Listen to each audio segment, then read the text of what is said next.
30 Folgen. 24 Angler. 4 Gruppen. Was für ein Fight. 3 Zielfische. Ein unglaublicher Zuschauerpreis und ein Pokal. Der YouTube Predator Cup 2021 wird präsentiert von Finnwal, LMAB und hechtundbarsch.de. Hallo liebe Zuschauer, herzlich willkommen zum vorletzten Duell der diesjährigen Staffel, denn wir suchen in dieser und der nächsten Episode den Finalgegner von Jan Pusch. Der YPC-Champion von 2018, Top-Favorit der Zuschauer und Inhaber der Brand Nace, Dustin Schöne, der in der Gruppenphase und in der Zwischenrunde Erster wurde, trifft im Halbfinale auf Patrick Marable, der von der amerikanischen Rollenmarke Loose ins Rennen geschickt wurde.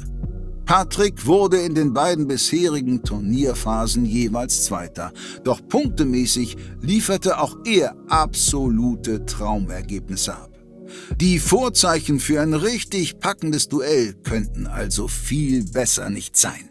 Hallo liebe Zuschauer und herzlich willkommen zum Halbfinal-Hinspiel zwischen Patrick Marable und Dustin Schöne. Wir haben es kurz vor 10. Patrick, du hast heute die Spotwahl in der ersten Halbzeit. Hast dich hier erstmal für einen ganz kleinen Polder entschieden. Ja. Was ist deine Idee dabei? Die Idee dabei ist, kleines Gewässer. Die Fische waren zuletzt beißfreudig. Möglichst schnell, dass wir die ersten Fischkontakte haben, um einfach schon mal mit einem positiven Gefühl ins Turnier zu starten. Hier ist eine kleine Überraschung möglich. Und zwar Barsche, die man so hier nicht in den kleinen Gewässern erwarten würde. Keine Riesen, aber schöne Fische. Und kleine Gewässer haben halt auch immer den Vorteil, dass Topwater eher Reaktionen erzeugt als zum Beispiel tiefe Gewässer. Und daher hoffe ich natürlich auch auf Topwater-Punkte. Und ich denke mal, Dustin hört jetzt ganz fleißig zu und guckt schon auf seine Route. Ja, Topwater haben wir beide montiert. Bist du ein bisschen überrascht, dass Patrick hier so aus dem Nähkästchen plaudert und schon so viel verrät, was er hier vorhat, was für Fische es hier gibt? Naja, sagen wir mal so. Ich habe gesehen, welche Route und welche Köder er rausgeholt hat. Und da war mir schon ziemlich schnell klar, dass er auf Barsch angelt. Aber klar, als ich hierher gekommen bin, habe ich gedacht, wir angeln auf Hecht und sonst nichts anderes. Aber ich muss schnell noch mal ummontieren. Die beiden Jungs sind auf jeden Fall angespannt. Ein bisschen Nervosität ist durchaus zu spüren. Und wir wollen jetzt auch keine Zeit verlieren. Es wird Zeit für den ersten Wurf. Los geht's. Übrigens, das Match fische ich heute zum 3. Mal gegen dich. Echt? 2-mal habe ich schon von geträumt, ey. Ach so. das macht einen echt fertig. Oh, f***. Ich Idiot, Alter. Ich habe selbst nicht mit gerechnet. Wie ich sehe, hat das in die Barsche entdeckt.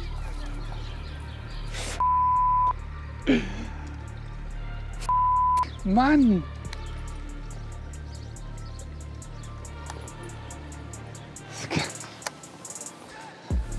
Das kann doch wohl nicht wahr sein, ey. Witzig mit den Barschen, ne? Hast du gesehen? Nee. Ach so? Ich habe einfach einen Hecht, der vorbeigeschossen ist. Aber war nicht groß trotzdem.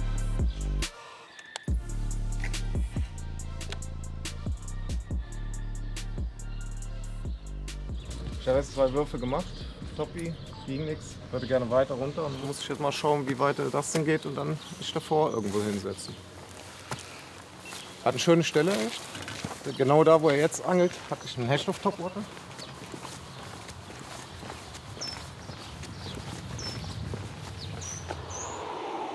Du kannst. Danke. Bin mir nicht so sicher, ob Spinnerbait hier die richtige Wahl ist, um ehrlich zu sein. Schon sehr klein und irgendwie sieht der doch so aus, als würde er Barsche angeln auch.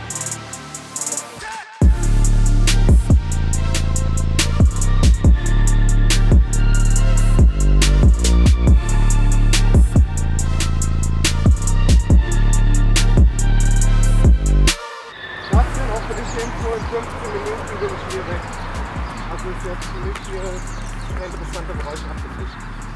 Wir können auch jetzt, wenn du weg willst. Ne, nur noch für ein paar Minuten, die ich werfen will. Okay. Das ist ja natürlich die Scheiße, wenn man gar nicht weiß.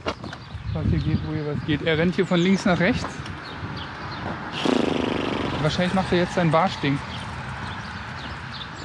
Ah, schwierig. Schwierig.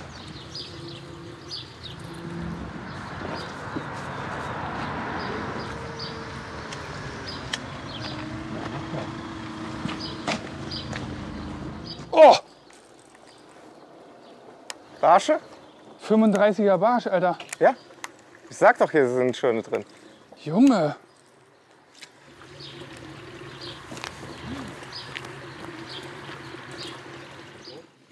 Ich nehme jetzt mal einen Blade Runner, weil ich hatte hier Barsch-Follower gerade auf dem Topwater-Köder. Und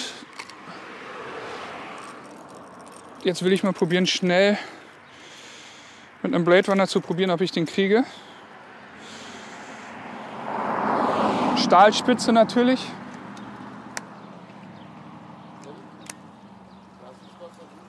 Jo. Ja, sauber, Petri. Ist schon weg? Nein. Er hätte eh nicht gezählt, glaube ich, oder? Der hatte 22. Gut möglich. Ich mache noch einen Wurf unter die Brücke, weil ich da einen Biss hatte. Aber dann können wir auch weiter.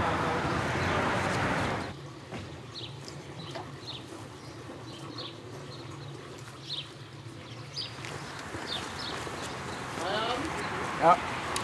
Hatte halt Hoffnung, dass hier auf Topwater ein Hecht geht oder wie tatsächlich fast beim Dustin Barsch. Aber in erster Linie Hecht, weil ich habe halt hier im Training vor, ich glaube 3 Tagen ein Hecht gefangen auf dem Topwater-Köder. Naja, heute wollten sie nicht, deswegen geht es jetzt am nächsten Spot und mal schauen, was wir da zustande kriegen. So Patrick, wir sind an einer zweiten Stelle. Ja. Was stellst du dir hier vor? Barsch, Hecht, Zander wäre optimal. Barsch bin ich mir ziemlich sicher. Zander ist gut möglich. Leider dürfen wir nicht schleppen, was auch Sinn macht. Weil beim Schleppen kann man halt tieflaufende Wobbler hinterherziehen und dann hat man die immer auf der schön fängigen Tiefe knapp über Grund. Liebe Zuschauer, ihr kennt dieses Gewässer. Ja, ich war noch nie hier und Ich habe auch nicht. logischerweise die Folgen auch noch nicht gesehen. Und deswegen ganz kurz für euch zur Info, wir haben gesagt, hier im K.O.-Battle, wo die Angler 1 gegen 1 angeln, da kann man mal 5 Meter schleppen, aber man kann jetzt halt nicht kilometerweise Strecke machen auf die Art und Weise, weil das macht natürlich keinen Sinn, sonst müsstet ihr beide an unterschiedlichen Uferseiten laufen. Wie tief ist es denn hier? Zwischen 2 und 4 Meter, je nachdem. Gibt Zwischen 1 und Spuntanabschnitte. 24 Meter. Nee, ist wirklich so. Minimum 2 Meter vom Gefühl her. Ich habe es nie ausgelotet. An manchen Stellen ist die Spundwand direkt schon 4 Meter tief. Viel Brutfisch an der Oberfläche Das sieht ist ein man. Fischfang. Das ist auf Ach, jeden Fall ansonsten- nicht verlegen, hier die Informationen sich immer abzuholen. Gehört sich doch auch so. Ist doch okay. Na gut, legt mal los, wir wollen Fisch sehen.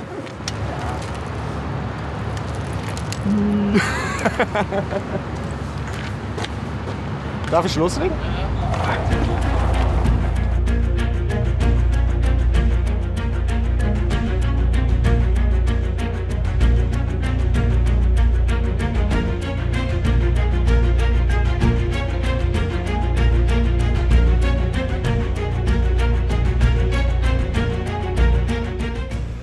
Ja, ich habe jetzt nicht, es ist schon sehr tief, deswegen ist nicht mein Lieblingsköder, fängt aber und geht sehr tief. Also ich bin eigentlich eher ein Fan hier vom 110, aber weiß nicht, ob die Fische heute so aktiv sind, dass sie von 5 Meter, die hier glaube ich sind, auf 2 Meter hochkommen. Deswegen jetzt mal einen richtigen Tiefläufer, mal gucken, ob damit was geht. Ich überhole jetzt mal Patrick, der hat jetzt eine Weile die ersten Stellen gehabt. Jetzt schnappe ich mir mal die erste. Das ist den Schöne. Und? Schon was gefangen? Nee, leider verloren. Echt? Scherz.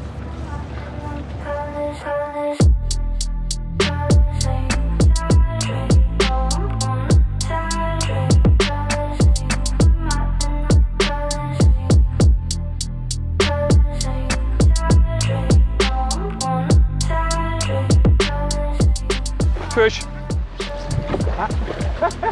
Hey. Bist du das?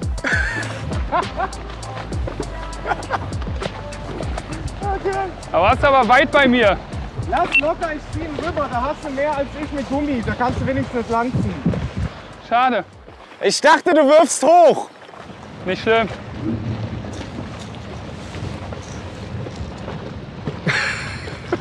Ja, er fischt da hier heimlich an meinen Spots. Geiler Biss. Soll ich mal kurz anhauen?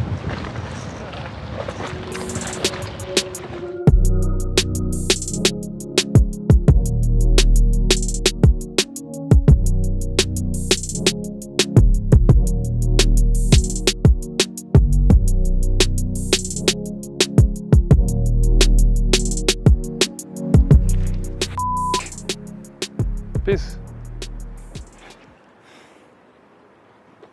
2 Bisse jetzt gehabt auf den Jigspinner. Vermute kleine Barsche. Aber never know.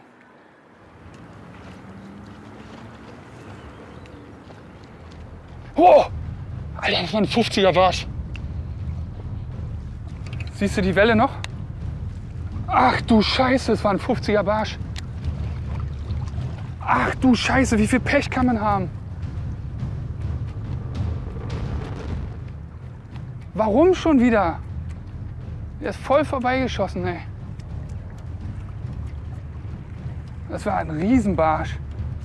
Oh! Hast du gesehen? Junge! Was ist hier los? Kann nicht sein. 2-mal vorbeigeschossen, wieder. Schon wieder? Das ist ein Rapfen. Das sind Rapfen. Ja, Nervosität, die macht mich echt noch kaputt aktuell. Ich merke halt, dass ich meine Nerven einfach nicht runterkriege. Das ganz extrem merke ich es beim Werfen, weil ich bin noch viel zu hektisch, viel zu, ja, keine Ahnung, unkonzentriert und die Würfe sind katastrophal. Und ich sehe halt auch ein Problem. Wasser ist in meinen Augen zu trübe. Man merkt halt, dass von dem Hochwasser von Flüssen ist jetzt mittlerweile einiges in den Kanal gezogen. Die Wassertrübung ist schon deutlich höher als zuletzt. Und für die Zander ist es nicht mal so verkehrt. Aber Hecht und Barsch, ja, das reine, ja, die mögen das eigentlich lieber, dass es ein bisschen klarer ist. Und es ist schon ein bisschen schockierend, dass bis jetzt kein einziger Fisch so richtig reingebeimt hat. Weil damit hätte ich normalerweise schon längst gerechnet. Also wann immer ich hier gefischt habe, hat es besser funktioniert. Und das trägt nicht unbedingt dazu bei, dass ich entspannter werde. Lipless Crank. Sehr kleine Größen, eigentlich nicht so mein Style. Aber hier schwimmen immer Brutfische. Die sind auch sehr klein, deswegen mal gucken.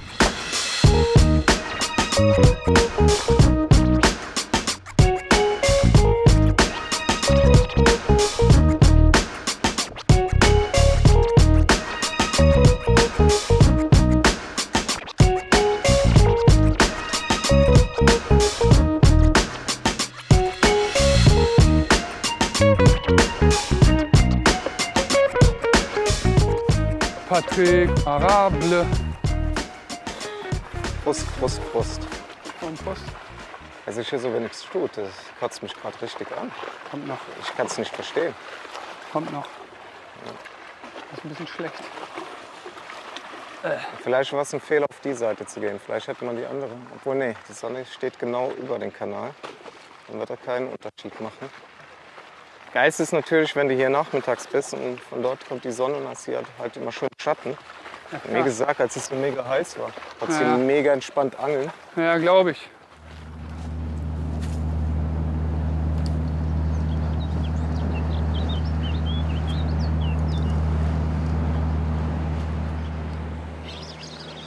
Naja, das wird kein Fisch sein, das ist Dreck.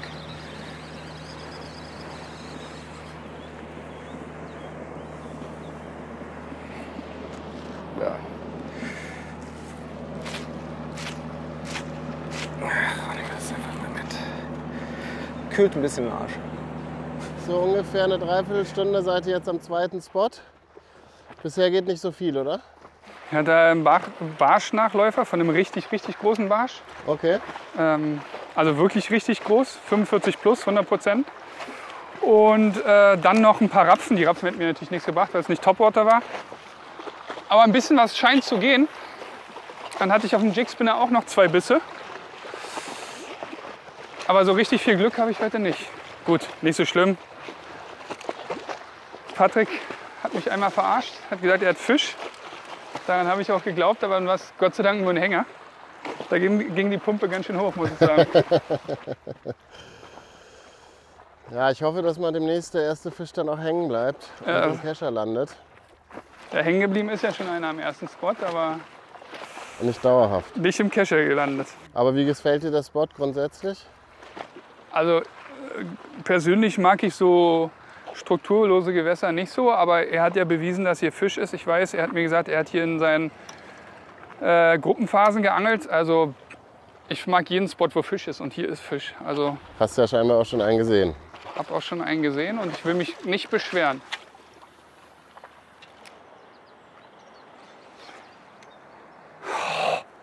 Gerade neu aufgezogen.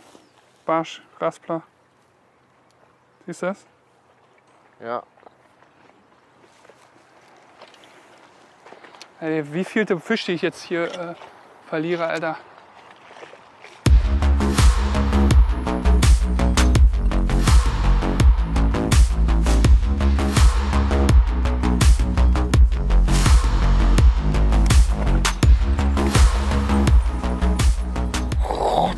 Dumme.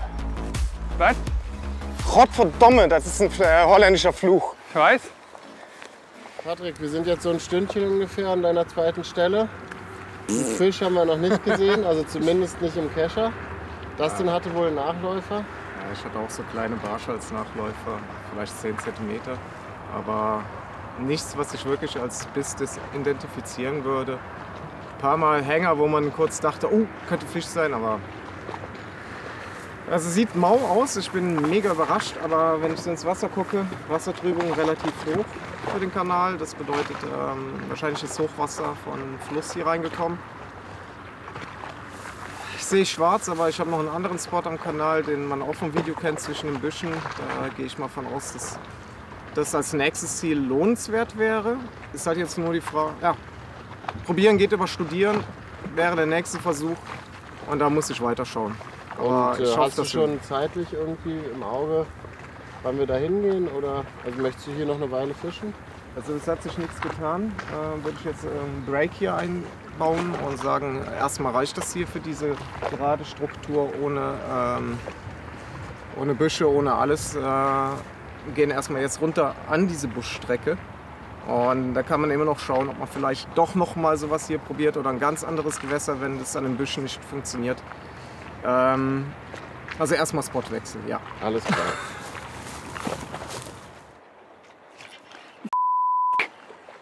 Ey, das kann doch wohl nicht wahr sein.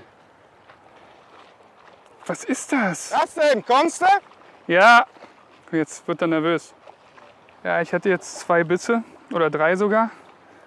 War auf jeden Fall Barsch. Sehr ärgerlich, weil ich jetzt hier schon Barsch-Nachläufer hatte. Jetzt, ja, weiß nicht, vorhin einen verloren. Hätten schon ein paar Fische rauskommen können. Aber gut, so ist es beim Angeln. Mal gucken.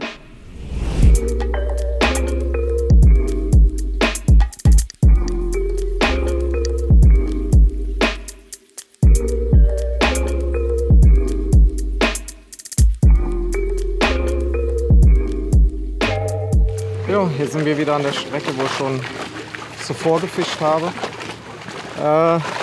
Schöne ist, es ist wieder Schatten hier. Ob das so den Unterschied macht bei der Wassertrübung, kann ich nicht abschätzen. Aber ich hoffe halt, dass hier endlich mal Fisch geht, weil was bis jetzt war ja grausam. Also sehr ernüchternd, sehr enttäuschend. Ich war ja nicht nur zum Turnier hier, sondern auch zwischendurch immer mal wieder kurz antesten. Nie Hardcore gefischt. Immer nur Viertelstunde, halbe Stunde geguckt, ob was geht und hat immer Fischkontakte. Und deswegen, ja, wenn es hier nicht läuft, dann sehe ich schwarz.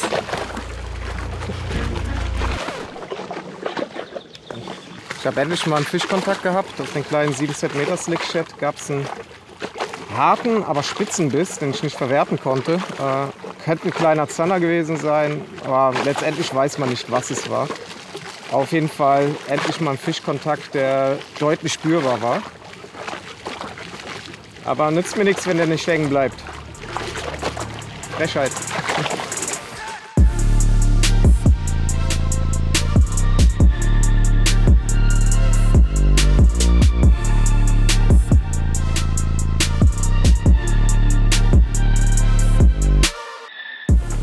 Heute, das ist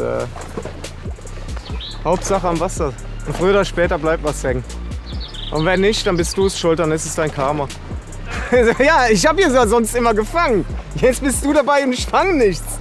Ja, was sagt das über dich aus, Freund? Mal gucken, ob der meins kurz raus will. Hoffen wir anders.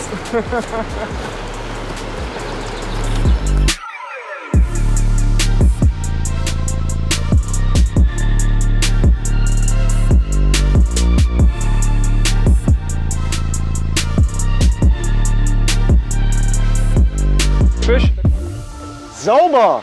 aber mini. Verliere ich wahrscheinlich. Oh, Hier, komm.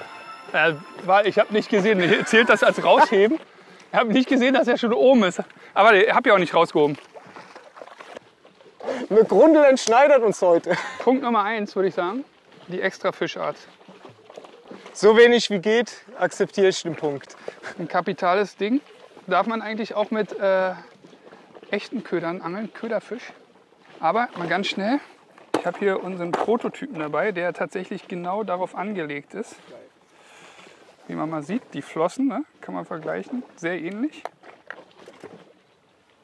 Flossen sehr ähnlich. Mal gucken. Yes! Soll ich die Kette? Barsch. Ja, kannst du gerne.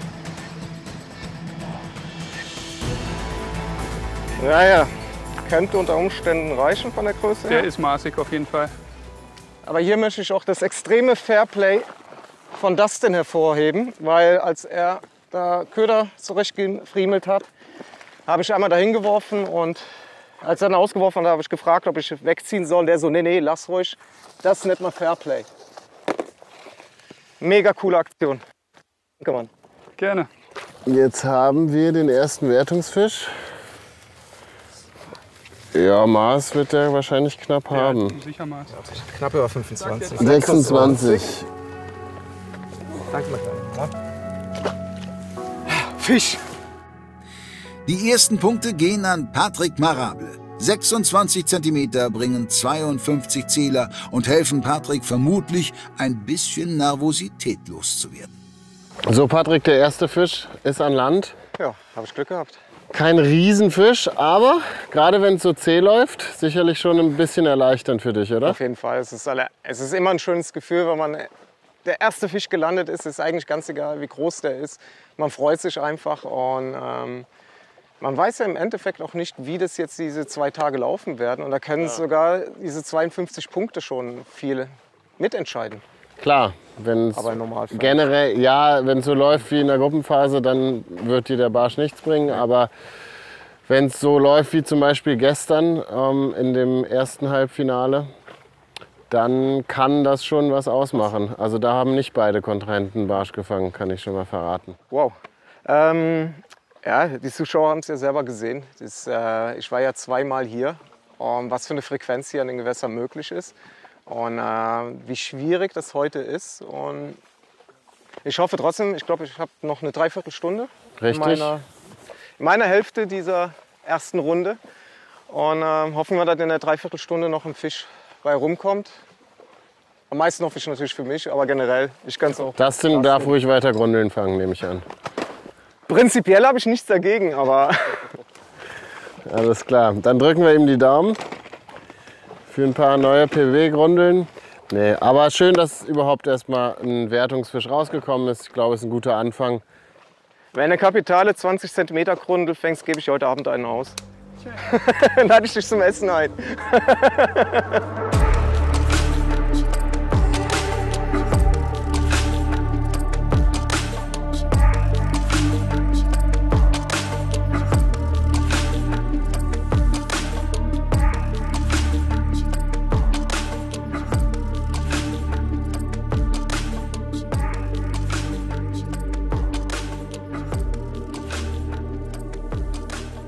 So, es laufen die letzten 12 Minuten.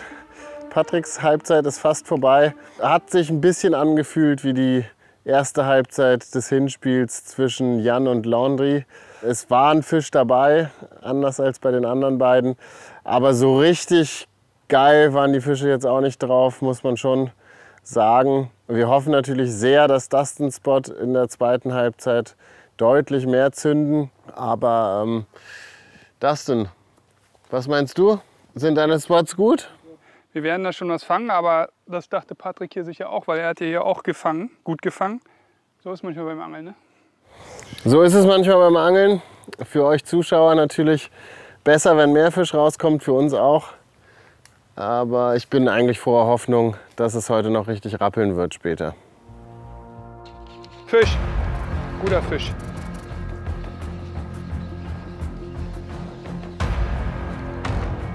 Kannst du cashen? Bitte. Rein, rein, rein, rein, rein. Oh, das ist eine quergehackte Brasse, glaube ich.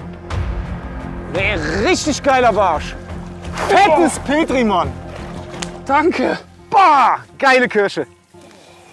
Wow. Heftig. Der war wichtig. Oh, der war wichtig. Ich habe es euch gesagt, vorhin habe ich schon ein bisschen den Barsch hinterher geweint, den ich vorhin verloren habe. Aber hier ist auch eine schöne 45er Kirsche. Und zwar auf meinen geliebten Predator 3,5 Inch. Erstmal vielen Dank an Patrick fürs Cashern. Gerne. Board ist noch nass, ist noch nass, ja. Ja, sehr nass sogar. Kescher ist auch nass, ja. Gut.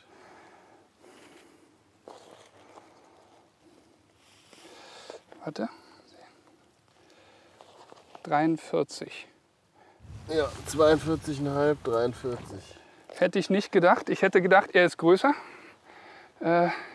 Ganz schön breites Teil. Cool. Das ist trotzdem gut. 84 Punkte.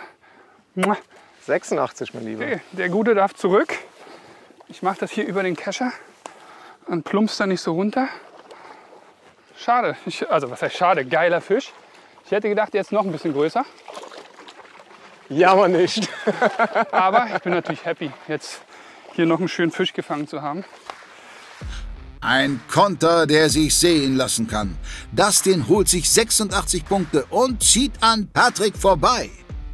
So, super. Danke fürs Cashern. Und wenn ich richtig informiert bin, war Barsch auch so ein bisschen dein Sorgenfisch. Ja, Insofern doppelt gut. ja, Jetzt kannst du dich mehr aufs Zander- und Hechtangeln konzentrieren in deiner Halbzeit. total. Ja. Aber du hast den Barsch auch schon abgehakt? Ja, aber nicht mit der Größe. Nicht Also mit der deswegen, Größe. Aber das hier aufzuholen. Das wird schwer. Er ist schon echt eine Maschine. Ja, wir haben noch 1,5 Tage. Du kennst viele Stellen hier.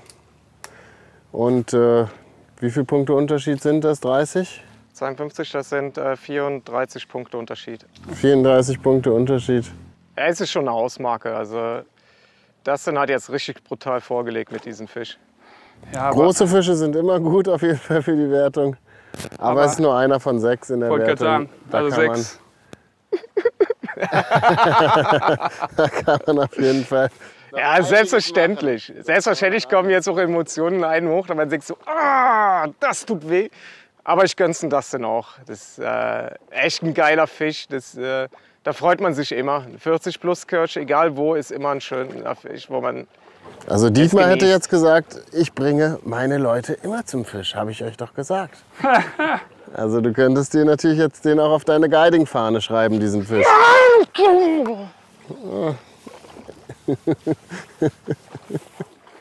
Ich will ja nicht sagen, ich hatte auch gerade ein bisschen. Fuck, den habe ich echt hochgeworfen. Ja, den hast du. Warte, ich mach dir Platz. Jetzt geht's los hier. Warte. Jetzt hängt der Gummi nicht vernünftig. Schönes, räudiges Tock. Direkt hier vorne. So, die Fische scheinen jetzt am Platz zu sein und auch ein bisschen Hunger mitgebracht zu haben. Wir haben noch 6 Minuten in der ersten Halbzeit. Ist also doch noch ganz schön was passiert jetzt hier in den letzten Minuten. Und es ist nicht unbedingt vorbei. Wie meinst du, ist noch nicht vorbei? Naja, das Beißen muss ja noch können lange noch. nicht vorbei sein. In 6 Minuten können viele Fische gefangen werden, wenn die Fische beißen. Das stimmt. Und es scheint ja ein bisschen so, als sei jetzt hier irgendwie der Schalter umgeklappt worden zu sein.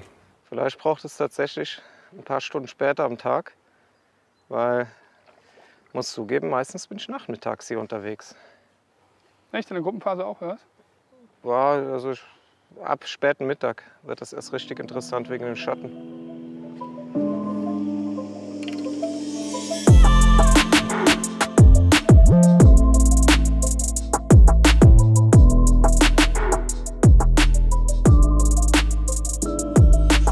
Yes!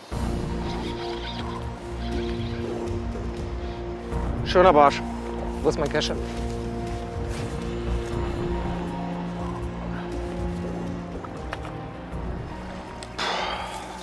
Das war ein Konter, würde ich sagen. Schöner Schöne Fisch. Größe. Wow. So muss Angeln sein, da macht es auch richtig Laune. Oh, der ist auch groß. Da hast du gerade noch so Trübsal geblasen. Dustin hat jetzt einen riesen Vorteil und so. Und ich würde sagen, der Vorteil ist hinfällig. Willst du ein bisschen kleiner sein? Oh, ich Nee, glaube, der der ist größer. ist ziemlich genauso. So. 42. Ja, genau. So. Wieder der kleine Slickshad. Wow. Wow. Wunderschöner Fisch. Ungewöhnlich hell für das Gewässer. Das merkt man halt, dass das Wasser trübe ist. Wenn das Wasser klarer ist, werden die deutlich dunkler und grüner. Sind die noch schöner. Aber das ist geil. Hammer. Ich setze ihn zurück. Danke, danke, mein Freund. Schau, Dicker! Ah, Gott sei Dank. Plötzlich beißen die Fische und Patrick kann seinen großen Barsch auch noch erwischen. Er holt sich 84 Zähler und damit die Führung zurück. So, Männer, die erste Halbzeit ist vorbei. Da kein Fisch im Drill ist, zählt auch alles, was jetzt passiert, nicht mehr. Unglaublich, wirklich ganz schön actionreich das Ende dieser Halbzeit. Da ging, ja, 3 Stunden überhaupt nichts oder sogar fast 3,5. Dann gab es eine kleine Grundel, einen kleinen Barsch und dann am Ende noch 2 richtige Kanonen. Guter Konter von Patrick, muss man ihm lassen. Auf jeden Fall. Aber ist auch sein Gewässer. Ging doch noch was. Ja, Und 2 echt Und wir richtig haben gute beide- Fische. echt zwei richtig schöne Barsche. Ja, du bist im Vorteil. Du hast, Der 26er, klar. der Topwater-Barsch von heute Morgen hängt mir ein bisschen hinterher, aber Das war egal. bitter. Ich gucke jetzt auf jeden Fall mal, wo meine Spots liegen und dann entscheide ich mal, wann wir angeln. Ob wir jetzt weiter angeln oder ob wir eine Pause machen. Deswegen ein Viertelstündchen Pause hätte schon mal gar nichts einzuwenden, Minimum. Das machen wir jetzt auf jeden Fall. In der Zeit gucke ich mir die Sachen an und dann sage ich euch Bescheid. Alles klar, wir sehen uns in der zweiten Halbzeit. Bis gleich.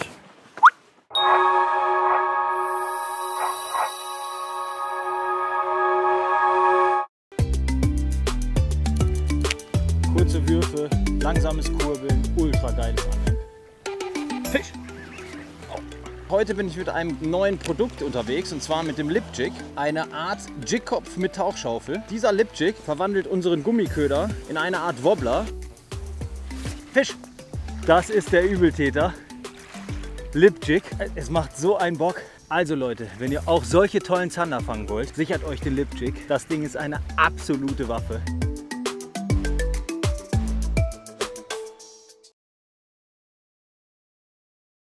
Lure-Lock. Robuste Angelboxen, entwickelt von Turnieranglern, hergestellt in den USA und besonders attraktiv für kleine Angelchaoten wie mich. Denn wenn ich mit einem Köder fertig bin und ihn zurück in meine Box packe, dann passiert es häufig, dass ich vergesse, entweder die Box überhaupt zuzuklappen oder sie nur so schließe. Und dann kommt es häufig zu einem unangenehmen Angelhakensalat in meiner Box. Ob das jetzt im Rucksack stattfindet oder auf dem Boot bei Wind und Welle. Es ist nicht selten, dass man am Ende am Rumfriemeln ist und seine Köder wieder voneinander befreien muss. Mit den Lure-Lock-Boxen, die die Logic Technology unten am Boden haben, das ist eine ja, Gelflüssigkeit, die in den Boden eingegossen ist. Mit denen passiert das nicht, denn wie ihr seht, bleiben alle Köder an Ort und Stelle. Natürlich könnt ihr sie auch simpel wieder rauslösen. Es haftet kein Gel am Köder und das ist eine tolle Möglichkeit, den Hakensalaten ein Ende zu machen.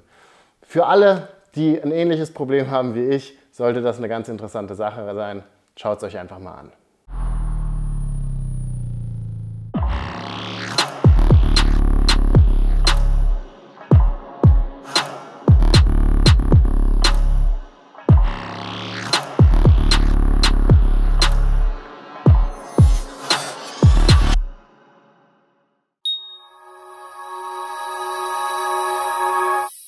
Dustin, wir fahren jetzt zu deiner ersten Stelle. Ja, Was ist dein Plan? mein Plan ist jetzt, ich habe gesehen, er fischt sehr leicht. Ich werde jetzt irgendwo hingehen, wo ein bisschen mehr Strömung ist, wo man ein bisschen mehr Gewicht braucht.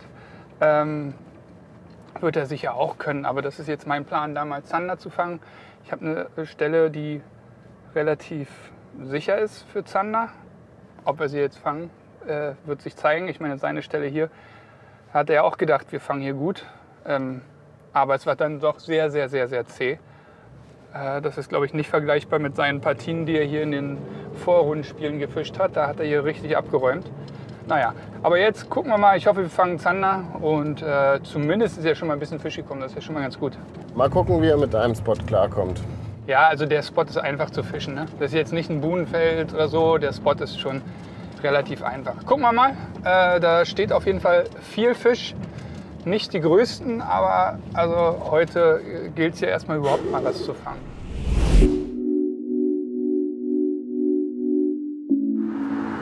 Da ist ja das Wehr und wir fischen hier runter. Ich glaube, das Ja, die Tüte geht ja bis hier hoch zu werden. Weil das ist ja. habe ich noch nie erlebt hier, aber kann das natürlich sein. Nee, ich glaube, das macht keinen Sinn. Gut, zurück zum Auto.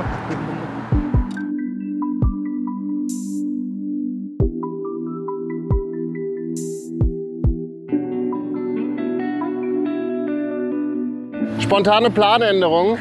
Dustins Zanderspot hatte zu viel Strömung, also wirklich, Strömung ist ja sehr gut zum Zanderangeln, aber wirklich so viel Strömung, dass er nicht der Meinung war, dass man dort gut die Möglichkeit hat, Zander zu fangen.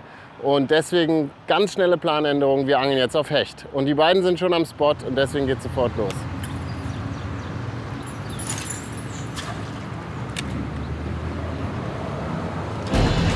Yes! Nein! Nein!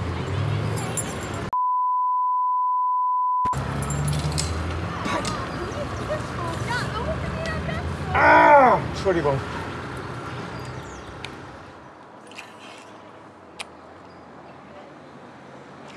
Fisch! Richtig gut, hast du gesehen? Ja, der war ein 80er, glaube ich sogar.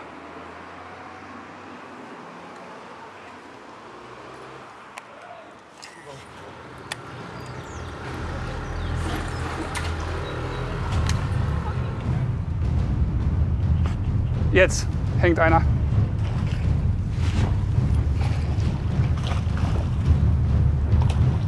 Ein kleiner. Measureboard. Das was? Gib mal her bitte dein Maßband. Oben drin. Ich verliere meinen und er fängt ihn weg. Ja, mein Maze Runner lässt mich selten im Stich. Kein großer Fisch, den ich verloren habe. Ich habe gerade einen verloren, der war deutlich größer.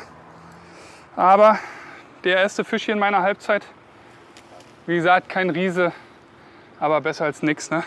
Ich habe gerade einen viel größeren verloren. Vorsicht. Er hat auch einen verloren. Eine richtige Maschine, ne?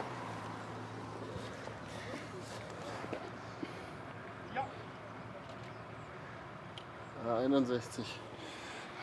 Ein 61er, der darf schnell schwimmen. Weiter geht's. Gut.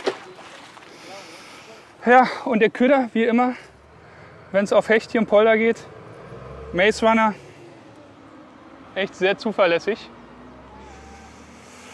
Ja, schade, dass der Große nicht hing. Die ersten Würfe am neuen Spot bringen beiden Anglern sofort Bisse und es findet auch sehr schnell der erste Hecht den Weg in Dustins Kescher. 61 Punkte wandern auf das Konto des Berliners, der damit auch die zweite Fischart abhaken kann und wieder die Führung übernimmt. Scheiße, ey, verliere ich einen und direkt im Abfängt. An der anderen Seite der Brücke hat Dustin seinen ersten Hecht gefangen. Wie groß? 61. Also das ist jetzt kein Riese, aber trotzdem Fisch, den man nicht schlagen könnte. Du hast deinen verloren, er hat allerdings auch einen großen Hecht verloren. Schon. Also es geht gut los hier an der Stelle. Das ist heftig in so kurzer Zeit. Ich bin jetzt innerlich immer noch am Zittern, ey.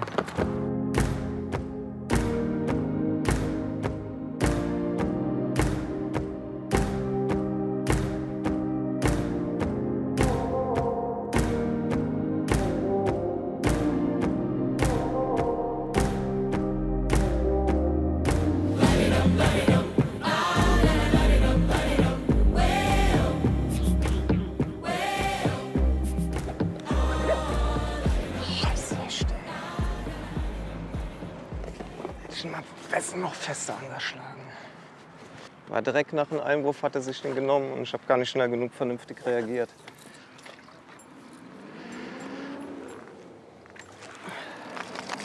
Das ist das Geile an den Kescher, der sinkt nicht. Also das waren sehr actionreiche 25 Minuten. 3 Fische haben gehangen, einer ist rausgekommen. Dustin liegt dadurch jetzt in Führung. Und was er als nächstes macht, weiß er, glaube ich, selber noch nicht genau. Aber das wird er bestimmt gleich sagen. Dustin? Ja? Du hast zwar einen großen Fisch verloren, aber trotzdem ist dein Plan aufgegangen erstmal, oder? Mein Plan ist aufgegangen, da schnell einen Hecht zu fangen. Also ich weiß, dass die da stehen und die waren auch aktiv. Also die aktiven Fische haben wir direkt aktiviert bekommen. Leider ist ein großer ausgestiegen, aber ich habe jetzt einen 61er Hecht. Ich glaube, den kann Patrick locker toppen oder bin mir ziemlich sicher. Aber auf jeden Fall habe ich jetzt die Führung übernommen. Das fühlt sich ganz gut an. Aber wie Tobi es immer sagen würde, it's far from over. It's far from over, aber du hast deine zweite Fischart. Ja. Und deswegen ist es stark anzunehmen, dass du jetzt auf die dritte gehst. Jetzt gehe ich auf Zander, ja. Ein Spot, da war ein bisschen sehr viel Strömung. Muss mal gucken, vielleicht gehe ich da noch mal hin. Aber jetzt gehen wir erstmal hier in den Fluss und mal gucken, ob da was geht. Kennst du den Spot gut?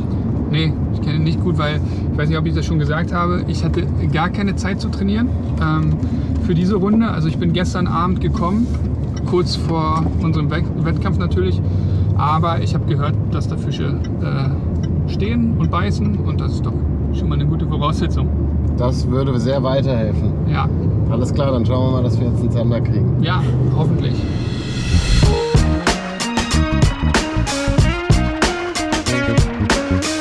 Du kennst den Spot, hast du gesagt?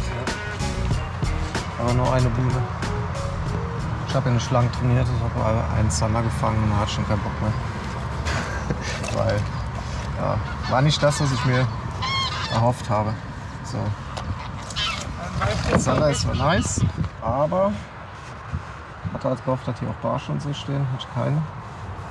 Und da ich schon ein echt gutes Gewässer hatte, das echt gut funktioniert hatte, war für mich halt keine Motivation, hier weiter zu fischen. Und jetzt ist eigentlich hier. Und darf mich hier mit dem Meister auseinandersetzen.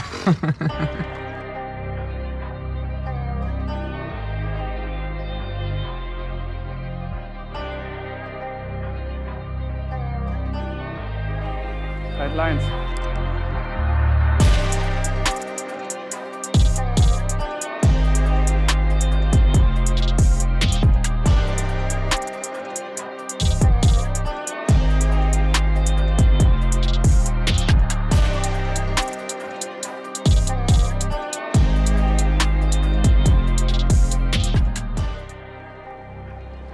Wir fahren doch noch mal zu dem Bär, aber gehen dann weiter runter, weißt du? Nicht so nah an die krasse Strömung ran.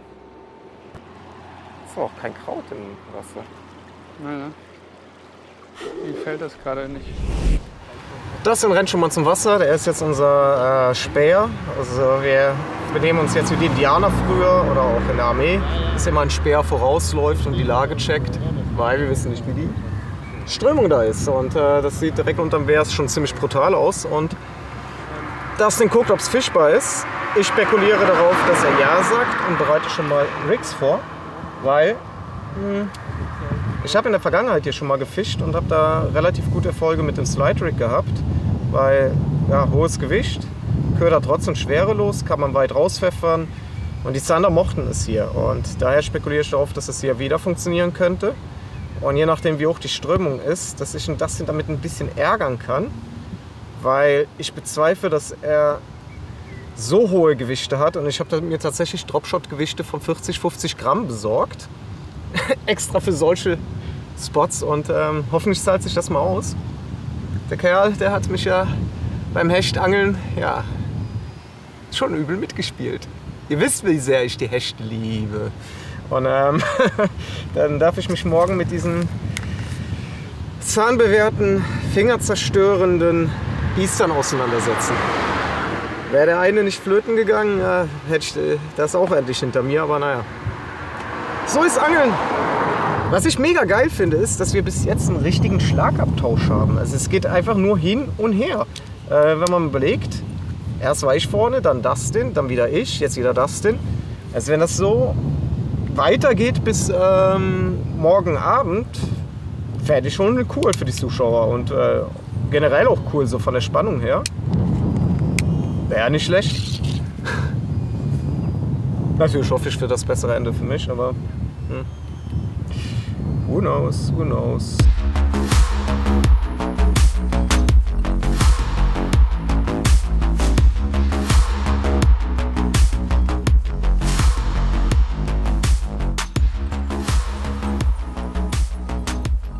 Also ich glaube, es ist ein bisschen viel Druck hier, wird dann uns runterarbeiten. Ich würde sagen, wir fangen hier an, ne? Ist genug Platz für uns beide? Ja klar. Dann, Wir haben ja bis jetzt gut bewiesen, dass wir sehr gut miteinander umgehen können an engen Plätzen. Ja, in dem Sinne, let's rock and roll, man. ich warte noch, bis du fertig bist. Ready? Jo. Kurz zur Info, wir dürfen nicht weiter nach rechts gehen. Ja, ich weiß, ich kenne den Spot. Das ist hier die Begrenzung, so dieser Poller. So, wir sind jetzt wieder an dem Spot, an dem Dustin vorhin ganz kurz war, wo wir ganz kurz geguckt haben, ob der Spot gut befischbar ist. Damals war zu viel Strömung, dann sind wir Hechtangeln gefahren, dann waren wir an einer anderen Stelle dieses Flusses und jetzt sind wir zurückgekommen. Die Strömung sieht ein bisschen besser aus, es drückt nicht mehr ganz so stark, also es ist viel Strömung drauf. Das ist ja auch der Sinn, dass hier viel Strömung ist, viel Fischaustausch, viel Sauerstoff im Wasser.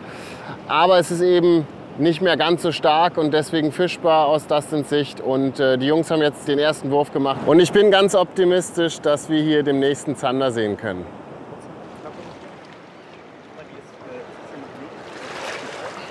Schon Biss gehabt? Okay, und schon hat sich das mit Nee, dem das weiß Topper- ich nicht. Kannst dir gleich sagen, was ein Biss war. Neuer Köder aufgezogen. Okay, das war mein erster Fisch heute. Sehr guter Biss. Neuer Köder. Schade. Aber der Fisch ist da. Schon mal ein gutes Zeichen. Ja. Hoffen wir mal. Das sind die Wellen, weißt du, die manchmal in die Schnur schlagen.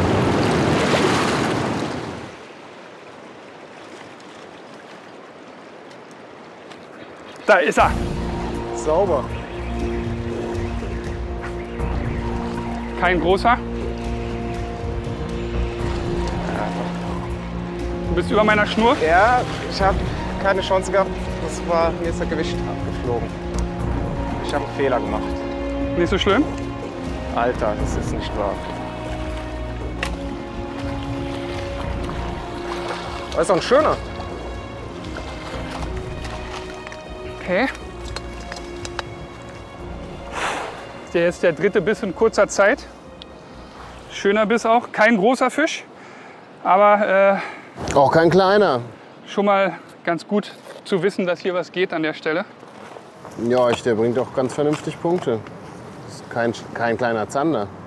Nee, ich sag, der hat so 56. Ja, denke ich auch, Mitte 50. So, auf jeden Fall sehr aktiv. Eigentlich jeder Wurf einen Biss jetzt gehabt. Auf dem Predator. Diesmal 3 Inch in 10,05. 3,5 Inch. In 3,5 Inch, ja. Vorne richtig ran. Ja, ist auf halb, ja. Ist 58. Ja. 58er. Schön. Richtig schön reingetockt. Auch der zweite Spot von Dustin bringt ihm sofort den gewünschten Zielfisch und weitere 75,4 Punkte. So, Dustins Plan ist aufgegangen. Sein dritter Fisch und auch die dritte Fischart. Viel besser hätte es nicht laufen können. Auch ein schöner Zander, bringt ordentlich Punkte. Ist natürlich eine glänzende Ausgangsposition für morgen, schon alle 3 Fischarten abgehakt zu haben. Es ist wirklich gut Fisch am Platz, sonst hätte Dustin nicht 3 Bisse in Folge kriegen können.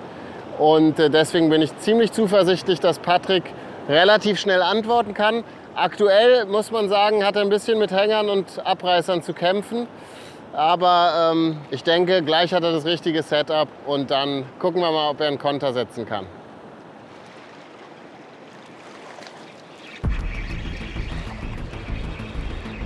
Kleiner. Hammergeil. Also vielleicht ein Barsch, aber jo. Ah nee, ist ein Zander. Trotzdem Petri, Fisch ist Fisch, auch wenn er jetzt untermaßig ist. Zu klein. Wieso hängen da 2 Köder in der... Ja, eine ist nur ein Alter. Der ist zu klein, den brauche ich nicht messen. Ja, so ist natürlich schwer jetzt. Kann ich natürlich nicht angeln. Ja, dann... Ist egal, mach Ja, ich muss warten, bis der runter Ja, aber jetzt geht. bist du hier. Verstehst du, wenn ich jetzt werfe, dann werfe ich auch über dich. Ja. Egal. Alter, wie tief ist es da? Ja, das ist tief. Ja, viele kleine Fische, ne?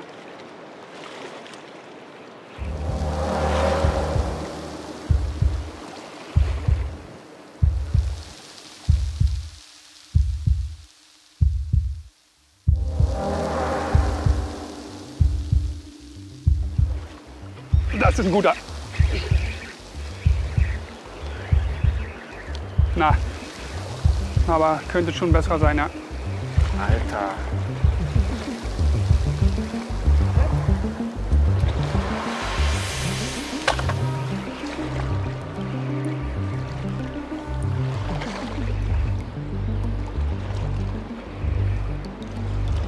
Naja, so viel besser auch nicht, aber doch, ist schwer. Sehr guter Fisch. Ui! Obwohl, so groß ist er gar nicht, oder? Hat zumindest auch Fisch dran, aber es eher ein kleiner sein. Ja, ein richtig kleiner. Yes! Yes! Ich hake den direkt im Wasser ab, Sehr gut. weil der wirklich klein ist. Petri! Dank. Ja, macht mich jemand hier richtig nass heute. Naja, hier beißt. Du wirst gleich nachziehen. Oh, das könnte schon mein 60er sein. Ganz schnell messen. 62. Schöner 62er. Den habe ich gebraucht. Puh, der darf zurück schwimmen. Dustin holt den nächsten guten Zander ans Ufer und zieht mit weiteren 80,6 Zählern nun etwas davon. Doch langsam scheint sich auch Patrick mit den Gegebenheiten des Spots vertraut gemacht zu haben. Der könnte Maß. Ja, der hat Maß. Kescher, machst du selbst?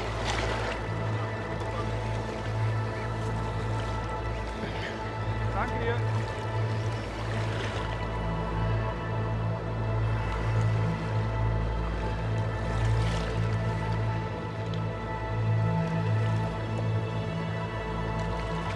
Kannst du eventuell... Soll ich dir den Kescher geben? Macht mehr Druck, als er groß ist.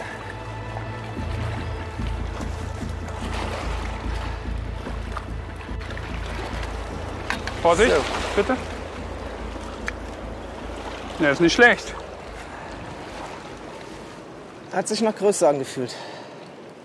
Aber wichtiger Fisch. Hauptsache, ich habe mal einen Zander in der Wertung. Nach 2 untermaßigen. Das ist so gut. Ist okay. Was hat er? So. 51. Gut. 66,3 Zähler und die zweite Fischart für Patrick. Der Rheinländer kann den Rückstand verkürzen. Du fischst anders als Dustin kein Jig, sondern Dropshot, wenn ich das Nein, richtig das sehe. ist ein Slide-Rig. Das bedeutet, das ist ein Seitenarm-Rig mit einem gleitenden Gewicht, damit der Fisch keinen Widerstand fühlt. Der Vorteil ist, der Köder ist schwerelos und ich kann mit den hohen Gewichten viel weiter raus. Also wenn die Fische wirklich mal ganz weit draußen stehen, ich habe Gewichte bis 50 Gramm dabei, jetzt habe ich 30 Gramm, kann ich halt viel weiter werfen, auch bei härtester Strömung noch relativ kontrolliert führen. Das ist halt meine Hoffnung gewesen, aber wie man sieht, er liefert mit dem Jigkopf auch grandios ab. Hat zwar jetzt 3 Zander in Folge, aber 2 kleine und jetzt ja, 51 ist nice, aber bei weitem nicht genug. Weiter geht's. Ja. Fisch ist da. Ja, hoffen wir mal.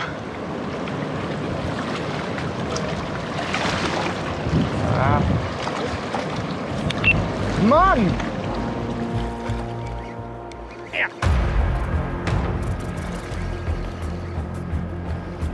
Oh, fuck.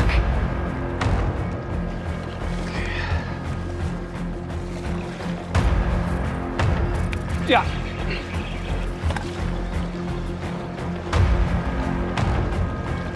So, jetzt müssen wir mal gucken, welcher Fisch ist zuerst da? Ihr habt nur einen Kescher? Ne, ihr habt 2 Kescher. Ja, meiner, ich muss sagen, meiner ist klein. Oh, Patrick. Sorry.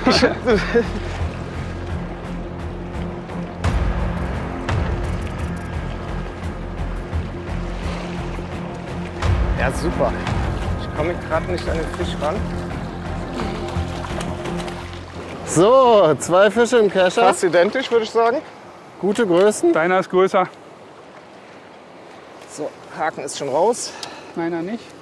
Machen wir mal richtig fix. So, der erste von Patrick, der hat 50. 50, richtig? Ja. Der hat 50. Gut. Und der von Dustin hat 48. 48.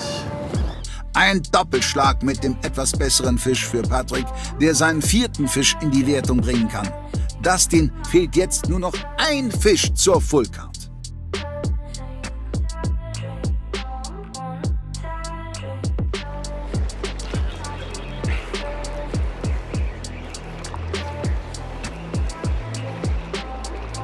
Mini.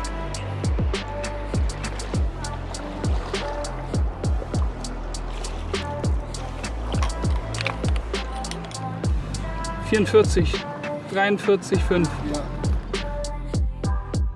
Kein Riesenzander, aber die volle Karte für Dustin Schöne und das bereits am ersten Angeltag. Sehr stark. Das waren wirklich rasante Minuten, wir sind gar nicht richtig hinterhergekommen. Jetzt musste ich mal alle Fische notieren.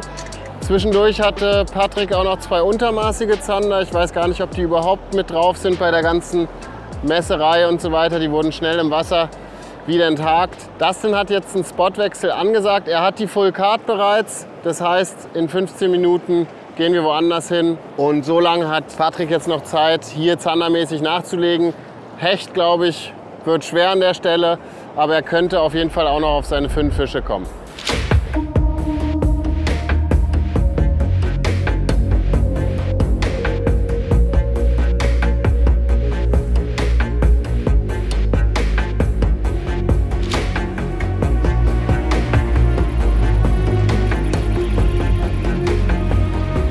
Mini. Kein Upgrade, nix.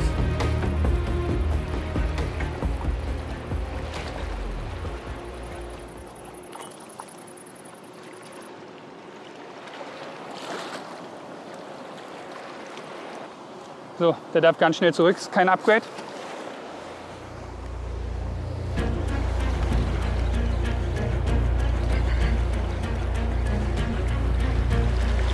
Besserer Fisch? Anfangs war der relativ klein, bockt gut. Ich denke mal einen Fuffi. Kann auch kleiner sein. In der Strömung immer ein bisschen schwierig zu sagen. Ja, ist kein großer. Oh. Könnte Maß haben. Der hat auf jeden Fall Maß. Ja, hat. Ist an die 50. Okay. 45. Ja. Petri, Danke. 5. Fisch für dich in der Wertung. Ja. Könnte größer sein. Pack ihn zurück. So. Patrick erledigt seine Hausaufgaben, bringt seinen 3. Zander in die Wertung und lässt Dustin damit nicht zu weit davonziehen. Es steht nun 422,6 zu 325,8. Dustin, du hast einen Spotwechsel angekündigt, der wird in 5 Minuten stattfinden. Was ist die Idee dahinter? Die Idee dahinter hat sich ein bisschen erübrigt. Die Idee war, hier von dem Spot wegzugehen, wo es echt gut beißt, weil ich eine Fullcard schon hatte. Und die Chance ist natürlich groß, dass Patrick jetzt hier auch einen großen noch fängt. Deswegen wollte ich eigentlich einfach woanders hin. Das ist ein bisschen Taktik, aber ja. Ja, hat es jetzt deinen Plan durchkreuzt, dass er da noch den 45er gefangen hat oder nicht? Nee, wir gehen trotzdem. Oh, das ist ein Riesenfisch. Riesenhänger.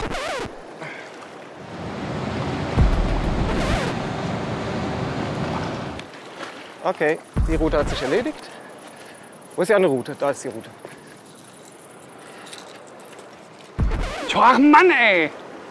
So, das war's. Spotwechsel wurde vor 15 Minuten angesagt. Die sind jetzt vorbei. Ja, und jetzt bin ich gespannt, was das denn macht.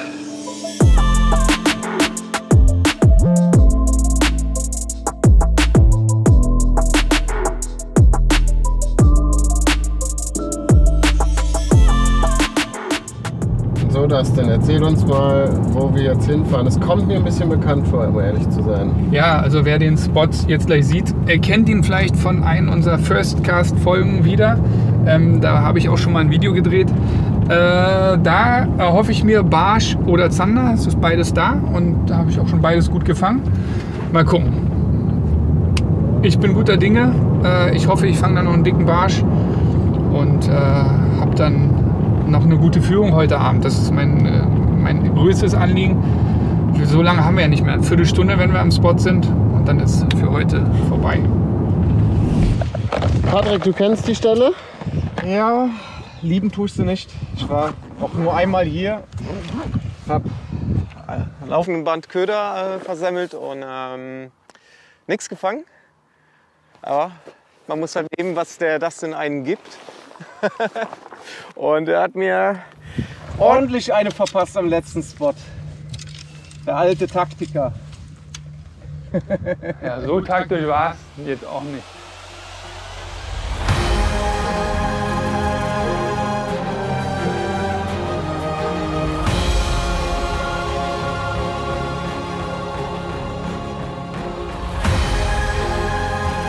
Letzter Spot für heute. Es bleiben 15 Minuten und die beginnen genau jetzt. Feuer frei!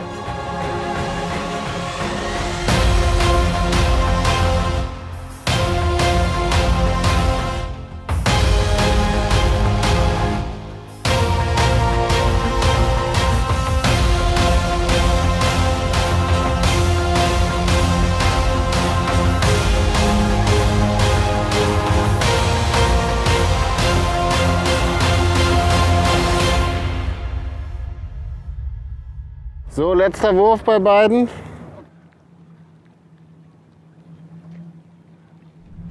Das war's für heute. Okay. Das war Tag 1, das war das Hinspiel zwischen Patrick Marable und Dustin Schöne.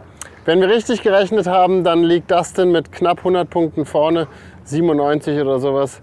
Du hast noch kein Hecht, aber deine 5 Fische hast du auch schon. Ja, aber 80er Hecht auf Topwater und du bist vorne. sehr geil. Klingt einfach, oder? Wow.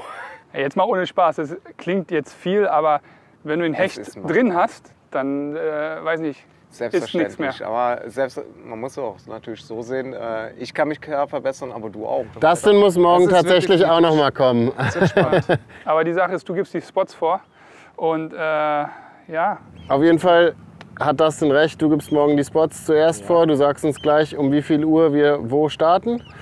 Und euch würde ich bitten, dem Video einen Daumen nach oben zu geben. Gerne unten in die Kommentare reinschreiben, was ihr glaubt, wer macht's, wer angelt im Finale gegen Jan Pusch, Dustin oder Patrick. Und natürlich auf jeden Fall den Kanal abonnieren, falls ihr das noch nicht gemacht habt. Ansonsten sehen wir uns nächste Woche bzw. in der nächsten Folge. Ciao. Ciao. Danke für das Match. Geile Nummer.